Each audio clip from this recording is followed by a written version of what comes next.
Good morning, everybody. Have a nice morning today. Have a very nice time with my English class at the beginning of the day. Welcome. You are most welcome to my digital classroom, your spoken English class. Spend just 2 or 3 minutes a day here in my class and be a fluent English speaker very shortly.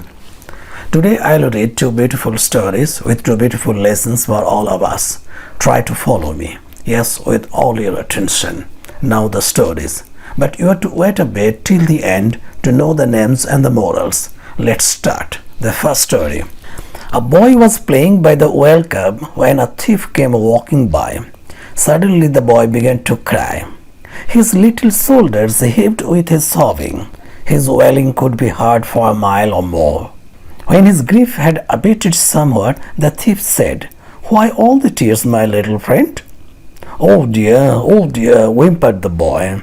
"I was playing with my beautiful silver mug, but the string broke and it fell down into the well." "That's easy," replied the thief. Tossing off his clothes, he let himself down into the well. It was his intention to recover the valuable mug and keep it for himself. Down he went. Colder and colder grew the water, but he couldn't find the mug, for the simple reason that there wasn't any.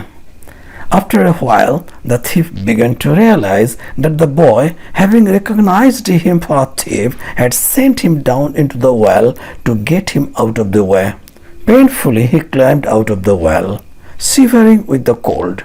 And when he reached the top again, both the boy and the thief's clothes were gone.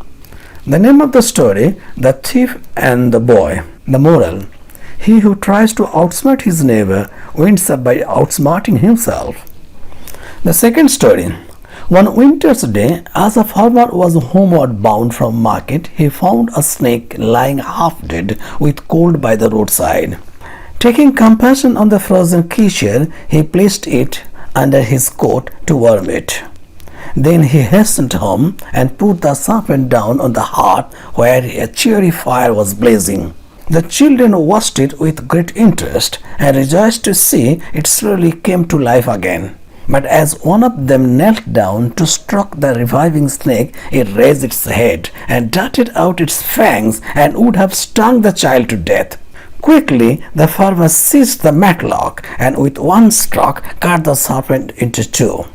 The name of the story, The Farmer and the Snake.